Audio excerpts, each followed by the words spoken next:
오늘은 로마서 1장 3절에서 7절까지의 말씀을 가지고 하나님 말씀을 더 증거하도록 하겠습니다. 제가 읽겠습니다. 그의 아들에 관하여 말하면 육신으로는 다윗의 혈통에서 나셨고 성결의 영으로는 죽은 자들 가운데서 부활하사 능력으로 하나님의 아들로 선포되셨으니 곧 우리 주 예수 그리스도시니라. 그로 말미암아 우리가 은혜와 사도의 직분을 받아 그의 이름을 위하여 모든 이방인 중에서 이도 순종하게 하나니 너희도 그들 중에서 예수 그리스도의 것으로 부르심을 받은 자니라. 로마에서 하나님의 사랑하심을 받고 성도로 부르심을 받은 모든 자에게 하나님 우리 아버지와 주 예수 그리스도로부터 은혜와 평강이 있기를 원하노라. 아멘. 이것은 하나님 말씀입니다. 제가 잠깐 기도드리겠습니다. 거룩하신 하나님 아버지, 은혜를 감사합니다. 예수 그리스도, 그 이름이 오늘 우리에게 크고 능력입니다. 그 능력이신 예수 그리스도를 오늘 로마서에서 우리에게 주로, 메시아로, 그리스도로, 하나님의 아들로 우리에게 주어 주셨습니다. 이 말씀, 이 이름, 이 능력의 하나님 아버지 아들이신 예수 그리스도를 통하여서 오늘 우리에게 주시는 놀라운 축복과 은혜를 다시 한번 또 깨달을 수 있는 귀한 시간 되어지게 하여 주시옵소서. 예수님의 이름으로 기도합니다. 아멘. 로마서 말씀을 오늘 또 우리에게 주셨습니다. 오늘 본문의 말씀을 통해서 바울은 예수 그리스도에 관한 이야기, 그리고 그 이름에 관한 이야기를 몇 가지 이야기하고 있거든요. 바울은 하나님의 복음을 크게 두 가지 정도로 설명하고 있는데 그 내용들이 이 내용을 설명하면서 그 예수님에 관한 그런 주제와 또 예수님에 관해서 표현하는 그런 내용들이 몇 가지가 있습니다. 그 첫 번째가 무엇이냐면 예수가 메시아시다라는 말씀을 3절에 하고 있습니다.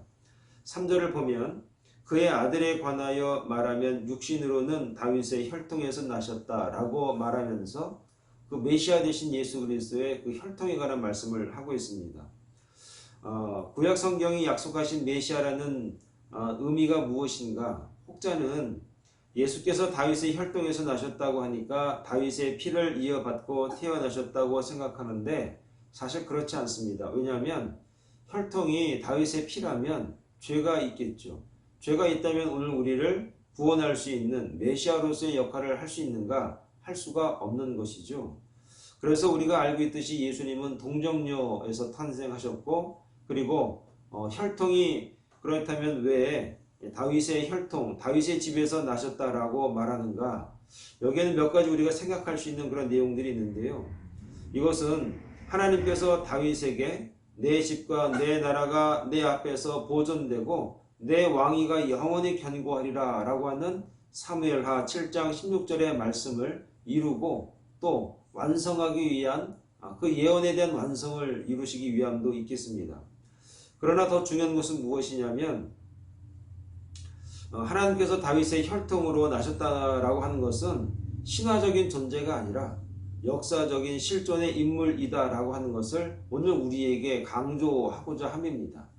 예수님은 그냥 이야기거리로서 그냥 들려져 내려오는 이야기로서 모든 사람들에게 그냥 어떤 신화적인 존재로서 존재하시는 것이 아니라 실제로 실존적으로 존재하셨고 실제로 그 시대에 그 역할을 하시기 위해서 메시아로 이 땅에 오셨다라고 하는 것을 알리기 위해서 예수 그리스도가 다윗의 혈통이다라고 강조하는 것입니다.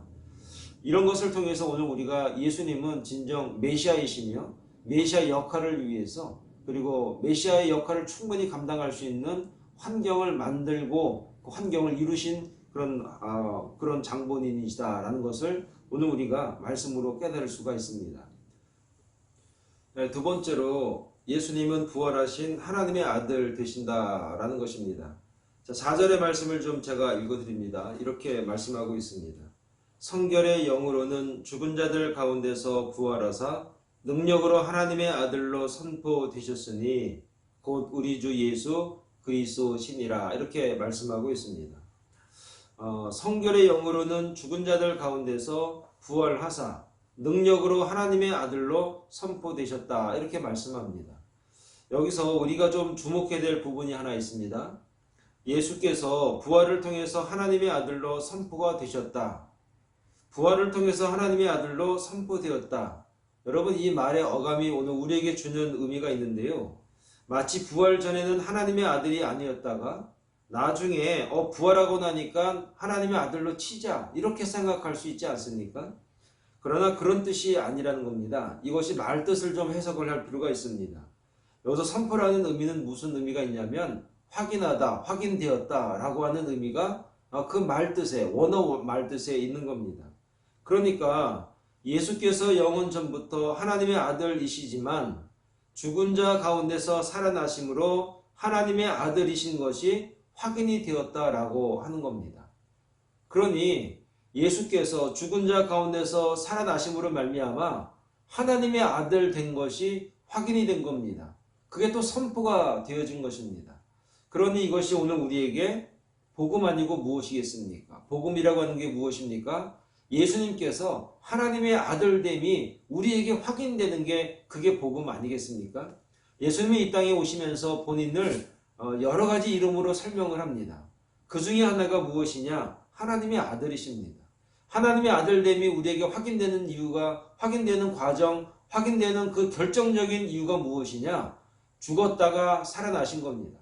죽었다가 부활하신 겁니다. 죽었다가 3일 만에 부활하심으로 말미암아 우리에게 생명의 영원한 구세주가 되실 수 있는 것입니다. 사랑하는 여러분, 죽음이라고 하는 것은 모든 사람이 두려워합니다. 죽음 앞에서 모두가 겸손해질 수밖에 없는 건 왜 그러는가? 죽음이 두렵기 때문입니다. 그런데 예수님이 죽음을 이기셨습니다. 죽은 가운데서 3일 있다가 살아나셨습니다. 유일하게 예수님만이 죽음을 이기셨습니다. 이것만큼 더 기쁜 소식이 어디 있겠습니까? 모든 사람에게, 죽을 수밖에 없는 사람에게 살 수 있는 소망이 있는 것, 그것 말고 사실 복음이 또 어디 있겠습니까? 복음이란 말을 지난주에 해설을 해드렸는데 정말 기쁜 소식입니다. 가장 필요한 자에게 가장 중요한 소식이 무엇이냐? 바로 죽은 자, 죽을 수밖에 없는 우리가 살 수 있다면 그것만큼 우리에게 더 큰 복음이 어디 있겠습니까? 바로 예수님이 바로 부활로 말미암아 하나님의 아들 되심이 증명이 되었고 확인이 되었고 선포가 되었습니다. 그로 말미암아 저와 여러분들도 예수 그리스도를 믿음으로 말미암아 죽은 자 가운데서 우리가 다시 살 수 있다라고 하는 소망, 이 복음을 소유할 수 있는 그런 믿음의 종들이 되기를 간절히 축원을 드리겠습니다.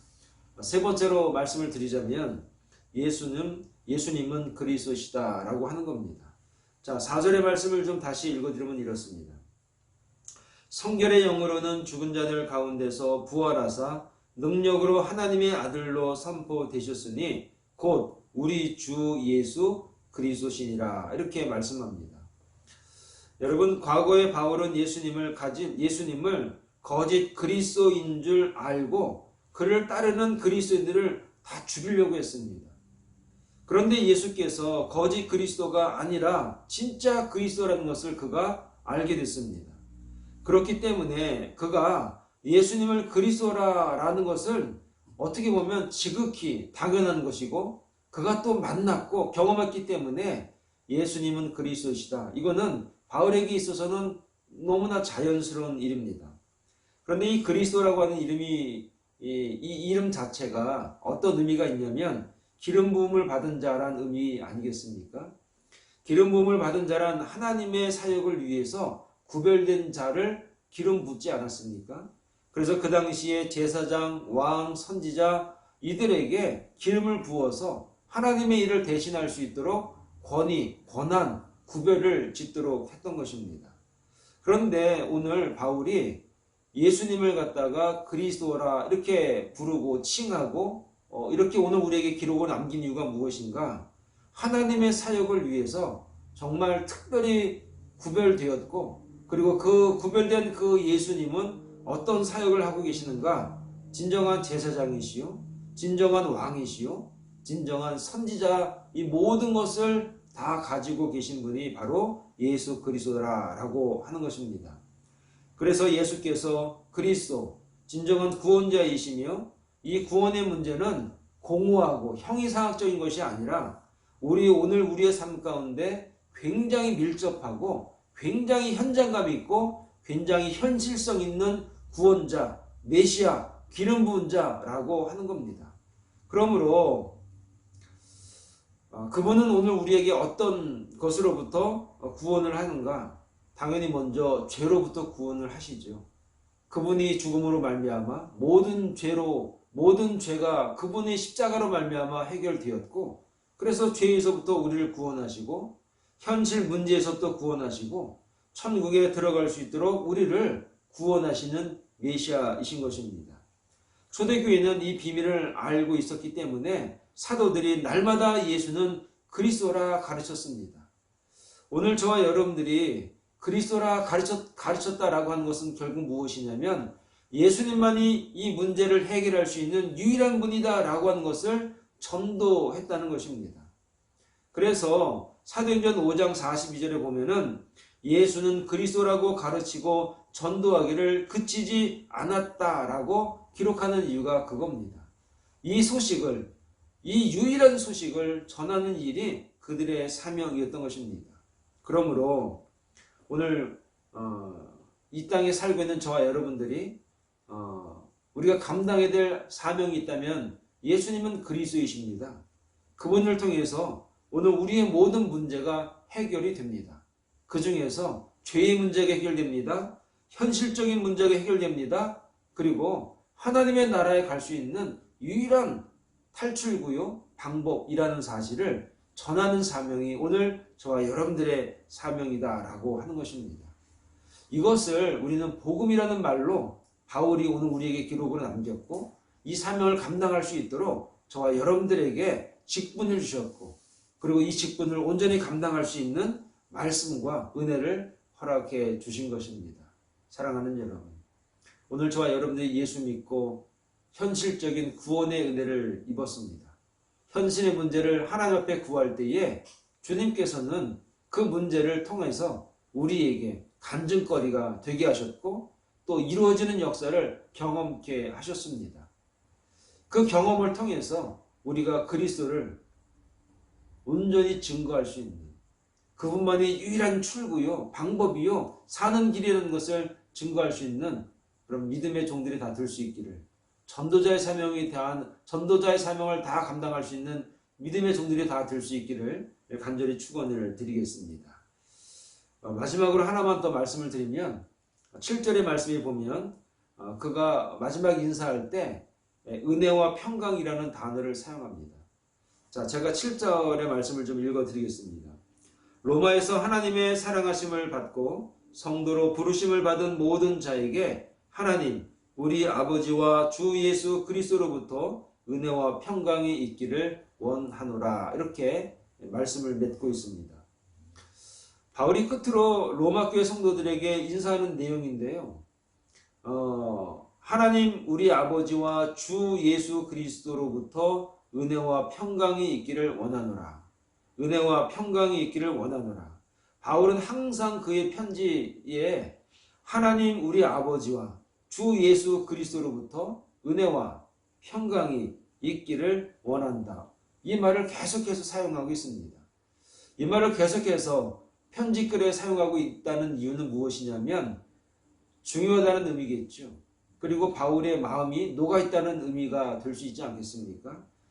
은혜라는 말은 헬란말이죠. 헬란말로 헬라인들의 인사 중에 이 은혜라는 것은 굉장히 중요한 인사 내용 중에 하나였습니다. 평강은 바로 원어를 보면 히브리 인사인데 바울이 이를 혼합하면서 인사를 하고 있습니다. 그러니까 은혜라는 말과 헬라식 단어와 평강이라고 하는 히브리식 단어를 써가면서 이렇게 마무리를 짓고 있다는 겁니다. 그러면 은혜는 뭐고 평강이 무엇이냐는 겁니다. 은혜라고 하는 것은 무엇이냐? 아무 공로 없는 자에게 베푸시는 하나님의 호의, 이렇게 우리가 해석하지 않습니까? 아무 공로 없는 자에게 베푸시는 하나님의 호의, 하나님의 사랑, 하나님의 은혜라고 얘기를 하지 않습니까? 평강은 무엇입니까? 은혜를 받은 자에게 얻어지는 결과로 어떤 경쟁자와 더불어 다툼이 있은 후에 함께 모이고 화해하는 것을 말할 때 평강, 평화 뭐 이런 얘기를 하지 않습니까? 그러니까 바울은 얼마든지 다른 말로 인사를 할 수 있었으나 이 말을 갖다가 쓰는 이유가 있겠죠. 이 말이 바울에게 있어서 굉장히 중요하고 굉장히 자신이 받은 하나님의 은혜를 표현할 수 있는 내용인 것입니다. 그러니까 여러분 바울처럼 은혜가 아니고는 그가 이렇게 될 수 없는 무작정인 하나님의 그런 사랑하심이 아니고는 오늘날 이러한 바울이 될 수 있었던 가능성은 단 1%도 없었던 사람. 하나님의 일방적인 사랑이 아니고는 이처럼 사역을 감당할 수 있는 가능성이 전무했던 사람이 바로 사도 바울이었습니다. 그가 자신을 돌아봐도 이건 전적인 하나님의 은혜가 아니고는 어떤 이야기로 어떤 비유로 표현할 수가 없기 때문에 그에게 있어서 은혜라고 하는 것은 굉장히 중요한 단어였습니다. 여러분 바울은 어떤 사람입니까? 얼마나 강한 사람입니까? 얼마나 그 마음이 딱딱한 사람이었습니까? 그런데 그가 하나님의 은혜를 체험합니다. 예수님을 경험합니다. 모든 것이 물 녹듯이 눈 녹듯이 다 녹아 내려갔습니다. 이것은 하나님의 일방적인 사랑이 그에게 다가온 것입니다. 원해서가 아니라 그냥 하나님이 다가오셔서 그에게 그냥 일방적으로 사랑해 주시고 체험하게 해주시고 은혜를 주신 겁니다.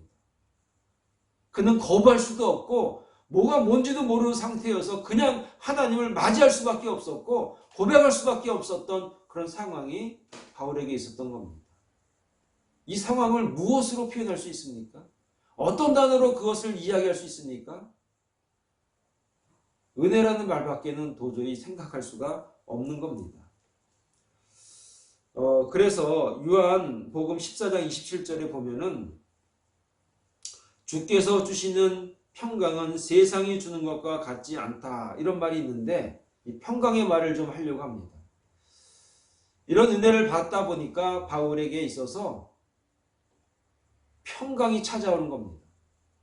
이 평강이라고 하는 것은 그 전에 본인이 누렸던 그 즐거움과 안락함 정도가 아니라 도저히 세상에 어떤 것들이 나에게 주어진 이 평강을 빼앗아 갈 수 없을 만큼 완전한 평화, 완전한 평강, 어떤 고난과 시련과 그리고 마음의 상처가 있다고 하더라도 하나님이 주셨던 은혜로 말미암아 주어진 이 평강, 은혜 받은 자가 누리는 이 놀라운 평강이 어떤 외부의 영향으로도 바꿔지거나 빼앗아가지 못하는 겁니다. 사랑하는 여러분, 오늘 저와 여러분들이 예수 그리스도를 무엇으로 믿습니까? 무엇으로 생각하십니까? 하나님의 아들이신 예수 그리스도, 기름 부음을 받으신 그리스도를 오늘 저와 여러분들은 어떻게 경험하시고 어떻게 아십니까? 그분이 오늘 저와 여러분들에게 바울과 같은 은혜로 다가오셨습니까? 그분을 바울처럼 여러분 깊이 만나셔서 그분이 주는 평강, 저 하나님의 나라에서 내려오는 평강이 오늘 우리의 마음속에 자리하고 있습니까? 그래서 어떤 외부에서 우리를 평강을 깨트리려고 노력하고 도전하고 상처를 준다고 하더라도 여러분 이 평강이 여러분 마음속에서 계속해서 흘러 넘치십니까? 오늘 바울은 그런 겁니다. 여러분, 바울같이 은혜도 많이 받은 사람이 없지만 또 바울처럼 고생도 많이 한 사람이 없습니다. 바울처럼 상처도 많이 받은 사람이 없습니다. 그런데 그는 감옥에서도 찬양을 드릴 수 있을 만큼의 평강의 은혜가 충만했던 사람입니다. 그 어떤 것이 바울이 가지고 있었던 그 평안함을 깨트릴 수가 없었습니다. 왜냐하면 하나님의 은혜가 너무나 크고 그 은혜가 바울의 인생을 완전히 바꿔놨기 때문입니다. 사랑하는 여러분, 오늘 저와 여러분들이 우리를 구원하시기 위해서 이 땅에 하나님의 아들이 오셔서 고난받으시고 십자가 지셔서 이제 죽으셨습니다. 그리고 부활하심으로 말미암아 우리에게 하나님의 아들 되심이 확인이 되시고 선포가 되셨습니다.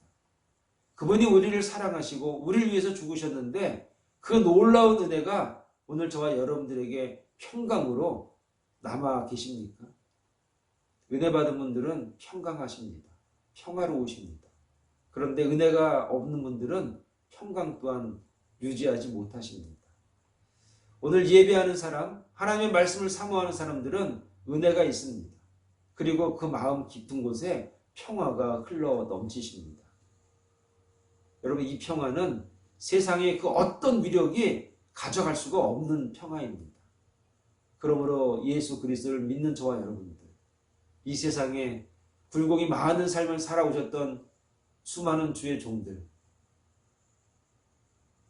그 은혜를 통해서 여러분, 하나님의 나라 가는 그 순간까지 평강이 넘치는 믿음의 삶을 살아갈 수 있는